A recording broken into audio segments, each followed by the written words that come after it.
We'll start the Chamisha Bishvat Hakel gathering in for bringing and shir in the Chabad house of the Kaplan family here in Sfas with the bracha milashon hamshocha v'gilui, drawing down and revealing Hashem's light here in the house here in Sfas, here in Eretz Yisrael, and the entire universe, all everything together. Oh, Yehuda Sugar, interesting.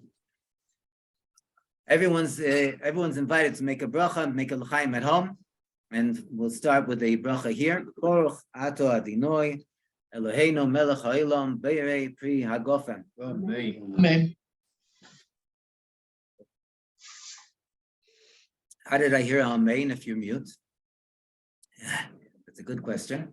But it reminds me that we have to go to gallery, and then we have to go to spotlight. We want to welcome a very good friend of mine. We worked together at least for a year at a Sense Media Center, Rebbe Yehuda, Shalom Aleichem. Oh, and also a very hearty Yishar Koyach for the personal Kabbalistic code participant that you sent over today. It worked out very nicely. Baruch Hashem. So we made a l'chaim. Everyone else made a l'chaim. The Rebbe is listening. We're by the stage of the nigun.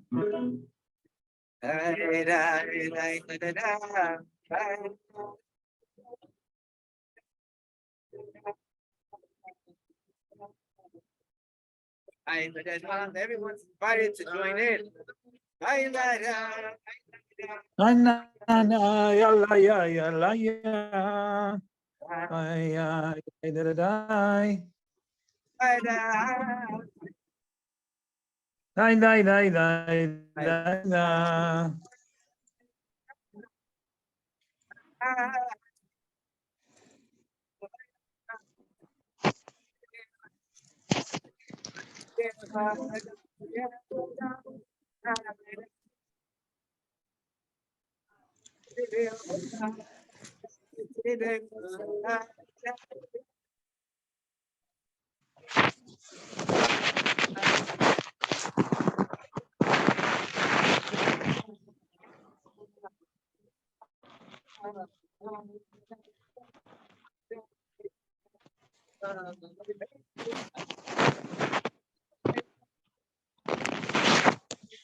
We have two major topics tonight that we're going to hear at least one story as a continuation from Yud Aleph Shvat, the day of the Istalkus of the Frierdiker Rebbe and the beginning of the Nesius of the leadership of the Rebbe Shlita Melech Ha'Moshiach, a miracle story with the Rebbe, and also it's a real story, but yeah, we could call it maybe an anecdote in regard to Chamisha Bishvat.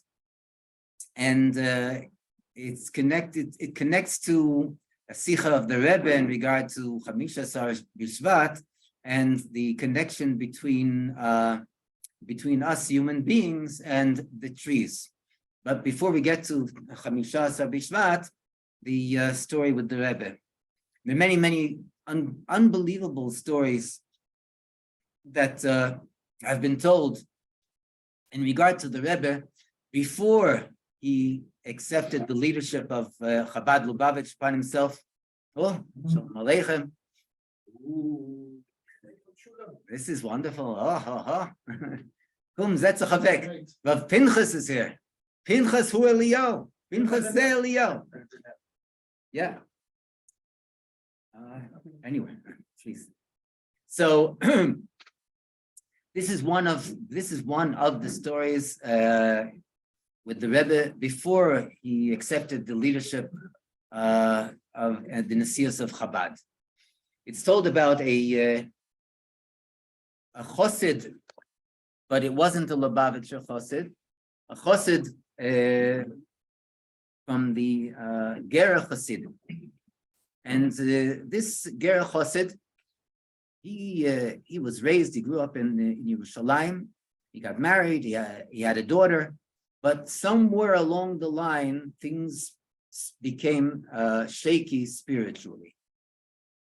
We're talking about tonight that we heard Hashem should watch over us, the intense earthquakes that occurred in Turkey and in Syria, and many people lost their lives.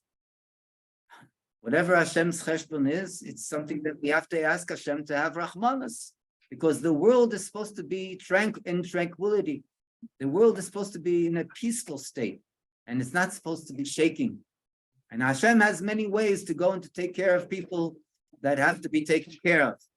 But definitely, there's no question that this is getting a little close for comfort here in Eretz Yisrael. You know, they were talking about the borders. Someone told me that the tremors in Turkey and in Syria were felt in the seismograph up in Greenland, Denmark. It's crazy. It's already, they felt it with the seismograph. So it's already too close for us in Eretz Yisrael. However Hashem does his things, he can do it, and we don't have to worry, of course. But when we're talking about the spiritual tranquility that a Jew should have, as opposed to the tremorous situation that this Ger Chassid went through, it's very unfortunate. He decided that he wants to take not a leave, but he wanted to disengage from Torah, from mitzvahs, Rahman litzlan, and he wanted to just pick up and run away. He opened up the map. He looked, where is a good place that no one will find him, no one will look for him, and he put his finger on New Zealand. Right? New Zealand, and we're talking, just by the way, we're talking about the early 1940s, even before the state of Israel was declared and so on. Probably even before the World War II. Nevertheless, he totally shed all testimonies to the fact that he was a chassid once, that he was observant once upon a time. Took off his beard, his yarmulke, his tzitzis, everything. Hashem Yishmor. And he arrived in New Zealand. He arrived in New Zealand. A Jew is a Jew. You know, he has a Yiddish cup. So the Yiddish cup starts working. And in New Zealand, Kanai Nahara, there are many lambs. And from the lambs, they have great wool. And he started to deal in wool, tzemer. He was very successful. After a certain amount of time, he heard that his daughter traveled and is living in the United States. And he was very fond of his daughter. He wanted to go and to visit her. So he took a vacation and he went to the United States. Where does his daughter live? She lives in New York. Where does she live in New York? In Crown Heights. Okay, so he arrives in Crown Heights. Then Crown Heights isn't what it is today, what would you call it today? Black and white. Then it was in a very affluent Jewish neighborhood. Still black and white. Then it was also black. I don't know. Black hat. Yeah, black hats. Okay, yeah, they were Hasidim. Yeah, but there were many Jews that were not necessarily observant, that were very well off, and they lived in Crown Heights. Bikitza, this fellow goes and he walks with his daughter home to her apartment house building. They go into the apartment building and they're waiting by the elevator. As they're waiting by the elevator, a young man walks up, and he's black hat, black coat, jacket, and he looks at our ex Gera Chassid, and he says, very direct. He says, "From Vanet Kumta Yid, where does the Jew come from?" He was taken back because he didn't have anything Jewish on him, excepting maybe his nose. But otherwise, how does he know that he's Jewish?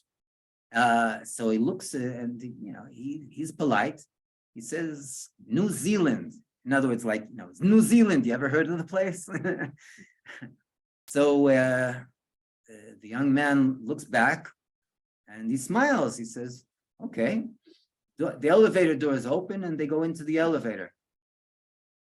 As the elevator is going up, the young man turns to this Gera Chassid, and he asks him, "Tell me, in New Zealand, is there a mikveh?" What? A mikveh? That's the last thing. It's not even on my list, on my bucket list, my wish list. That's what I'm running away from. You're asking me about mikvahs in New Zealand? So he looks back at the young man and he says, very directly, he says, "No." So the young man gives a very stern stare. He said, you live in New Zealand. You should build a mikveh in New Zealand." Okay, the elevator stops, the doors open up, the young man waves goodbye, and woof, he's out with a swish. As they're going up to the daughter's apartment, so he looks at his daughter and he says, "Tell me, do you know your neighbors that live here?" He says, "Some." He says, "Do you know that young man?" "Who was he?" So she says, "Oh, Daddy, you don't know who that is? That's the Lubavitcher Rebbe's son-in-law." Says, "What?" "Yeah, okay." That it sort of impressed him, the Lubavitcher Rebbe's son-in-law, but he's not impressed by Rebbes and Chassidim. That's not playing any type of active role in his life anymore. So he heard what he had to say and finished. He finishes his visit to New York, goes back to New Zealand, and when he arrives in New Zealand, so time goes by, and all of a sudden, his heart starts to feel that he misses Beis Abba, the house of his father. In other words, he misses Yiddishkeit, Torah, mitzvahs. And he's looking around, and he doesn't understand what he's doing here, and where did he get lost? The person maintained his business in New Zealand, but he went back to Yerushalayim. When he went back to Yerushalayim, he did tshuva. Grew a beard, put on a yarmulke, put on a hat, a shtreimel, and shabbosim. He put on a long black coat, a full-fledged, back to being a full-fledged Gera Chassid. Answer his songs. Whatever. Yeah. A few years go by, not just a few, but quite a few. To be exact, around 40 years. 40 years go by, and he has a business meeting that he has to attend in New York again. At the first time it was to visit his daughter. Now he's going for business. Gets on a plane, arrives in New York. In New York, he's told, among other things, a very interesting tiding that the Lubavitcher Rebbe is on Sundays giving out dollars with blessings, giving out dollar bills with blessings to everyone that arrives. He got excited, and he said, he really wants to go. He went on Sunday to 770. He's waiting online. He finishes the line. Finally, he gets literally in front of the Rebbe. The Rebbe takes a dollar bill, puts it in his hand, gives him a bracha v'atzlocha. He turns to go, and then the Rebbe, calls him back. The secretaries bring him back to the shtender. The Rebbe looks him in the eye and he asks him, tell me, is there a mikveh yet in New Zealand? The guy literally feels like he's going to just melt. He doesn't know. He can't even understand. We're talking about, first of all, 40 years later. It was literally before Yud Shevat, before the Frierdiker Rebbe passed away. He was still the son-in-law of the Lubavitcher Rebbe. We're talking about a person that the Rebbe saw who was totally not similar to the way he looks right now. We're talking about a person that had no beard, no yarmulke, no tzitzis. He was wearing, he said, something like a white suit, like a really New Zealand businessman then. And he can't even understand what is going on. First of all, how did the Rebbe recognize him? But second of all, 40 years go by, and the Rebbe is asking him about the same thing that he asked him then, about the mikveh in New Zealand. He was shocked, but he literally had an enormous amount of joy, of happiness with this encounter. He went back to Yerushalayim and he spoke to the Ger Rebbe. He spoke to his Rebbe and he told him the story. When he told the story to the Ger Rebbe said, what are you surprised about? What, you're surprised that the Rebbe recognized you?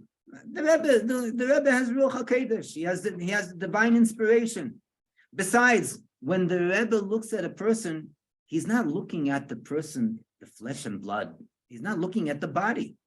The Rebbe is looking straight into the neshama, into the soul. So you think it makes a difference what your soul looked like in a body with a beard or without a beard, with a white suit, with a black coat? The same neshama. And this is what the Rebbe saw then, and this is what the Rebbe saw then, afterwards, 40 years later.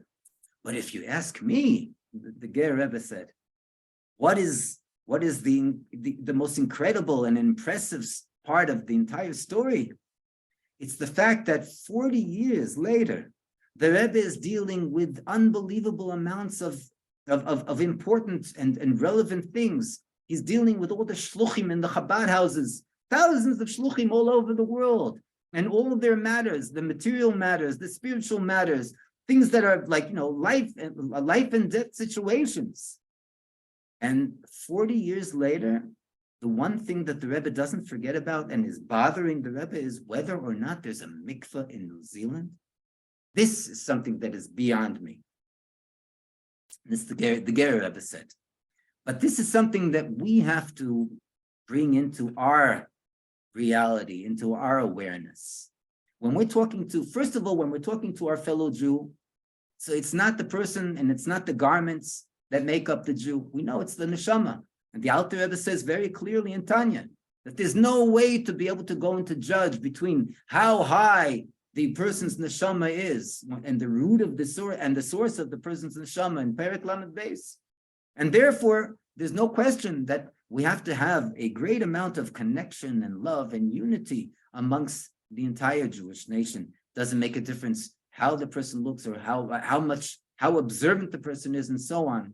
And it could be very much just the opposite. The person that doesn't look and is not for the time being that observant, he or she might have a much higher and loftier soul than you and I. But the second thing is even more important. And this came out from the mouth of the Ger Rebbe. When we're talking about the situation, we're not supposed to only look out for ourselves and to look out for those things that we consider important. We have to make sure that wherever we arrive, wherever we go, so we have to look out for the benefit of the greater Jewish nation, the greater congregation, and their needs. If they have kosher food, and if they have other things that are needed for Yiddishkeit, and if they have a mikveh, first and foremost, there's no question. The concept of a mikveh is the concept of water, and this is the concept of rain that is coming down now. Yi rotzen that we should have all the abundance of the geshomim, gishmei bracha, spiritually and materially, and should be on a good and revealed basis, teichef umyad mamish, with these goals of the Rebbe Shlita Melech Ha'Moshiach. We promised a second story, at least an anecdote.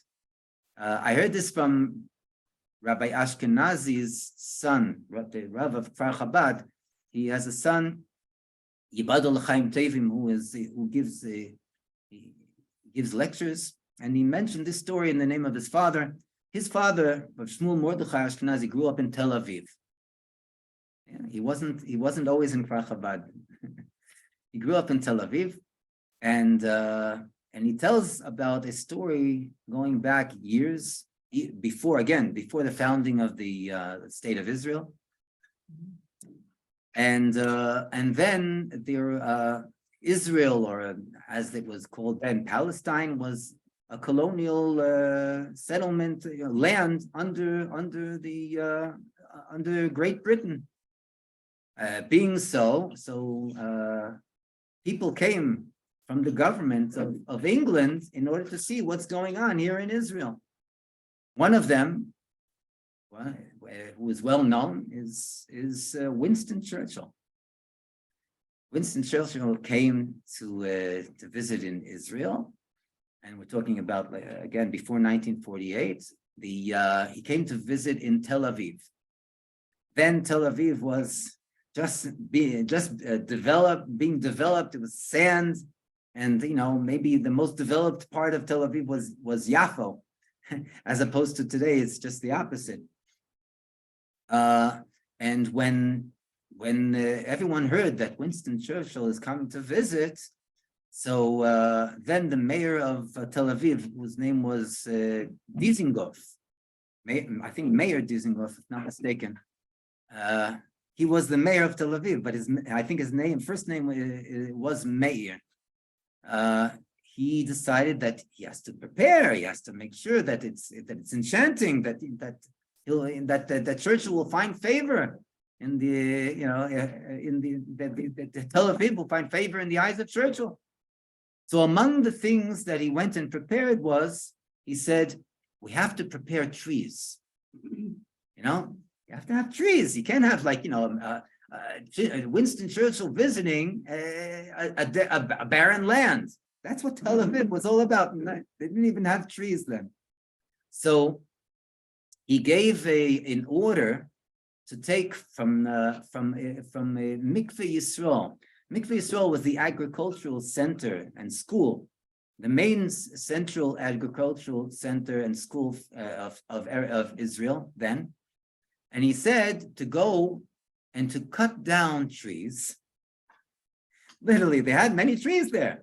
Cut down trees, bring the trees to Tel Aviv, and to dig deep holes in the ground, and to put, Mayor Dizengoff, and to put the trees in the holes in the ground. And then no one will know the difference. Churchill will see it's beautiful. You have a promenade with beautiful trees and shade trees. Great. Churchill comes to Tel Aviv, and obviously, we know from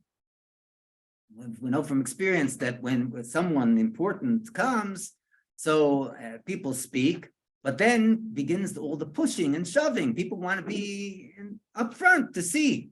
When there's the pushing and shoving, so people came and they started to push against trees. What happens when you push against a tree that's just sitting in a hole in the ground? It falls.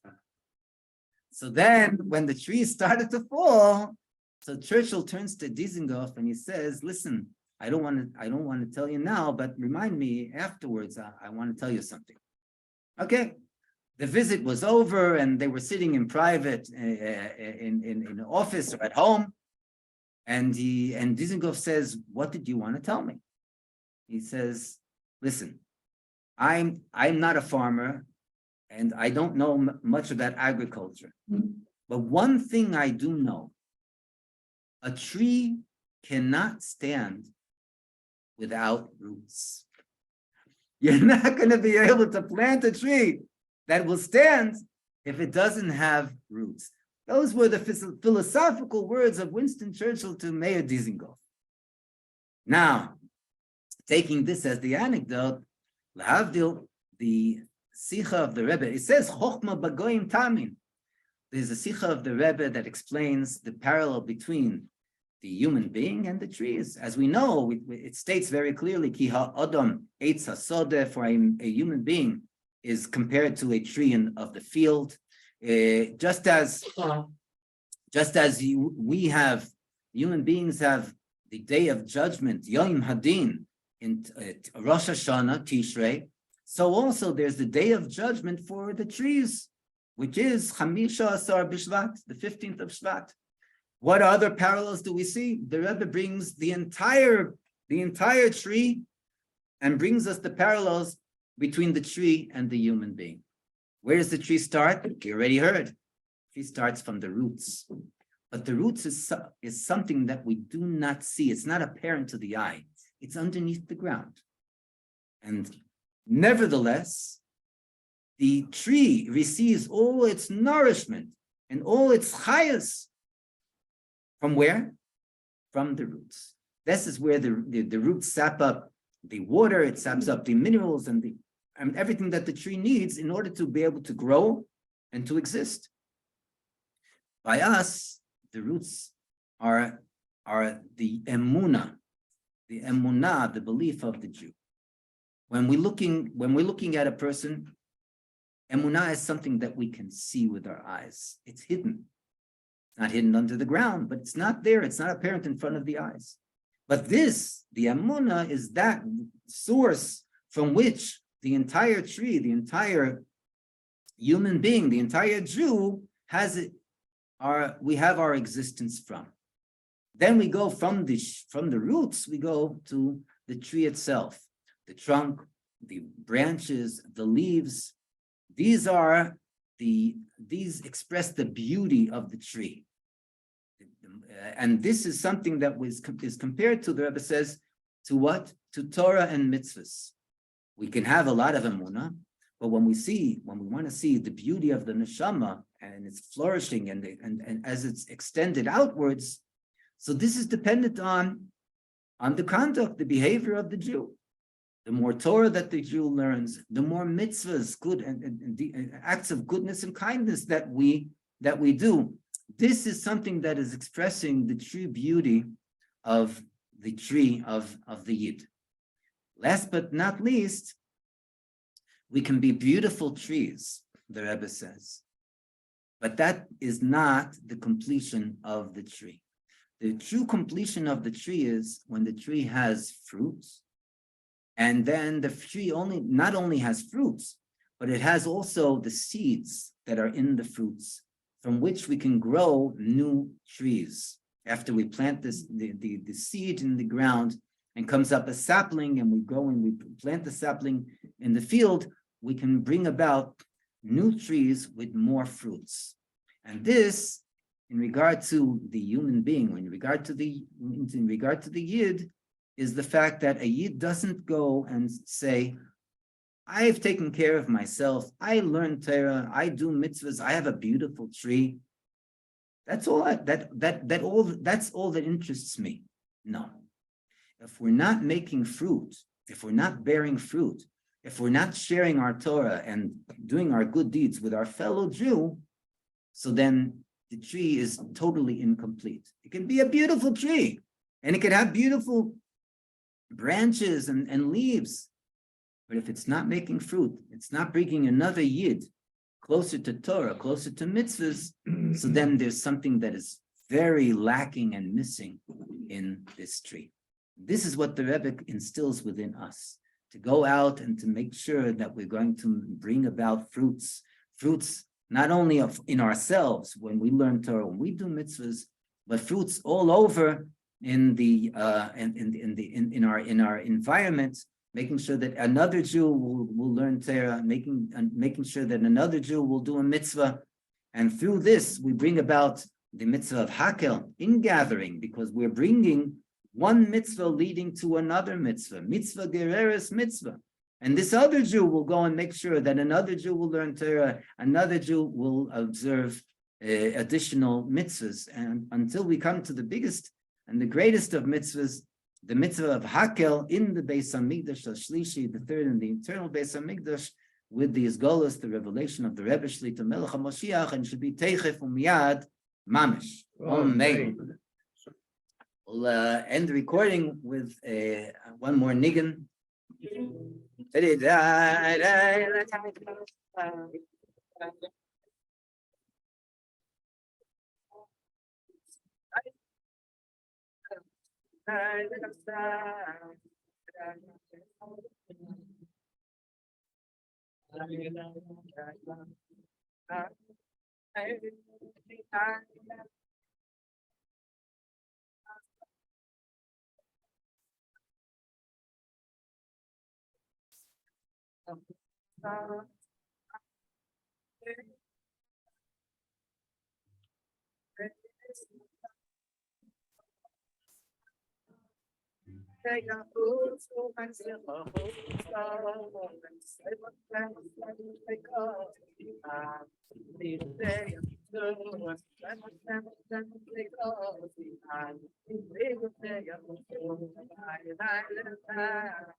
Talk to everyone, and we'll resume with the study of the Dvar Malchus in 2 minutes.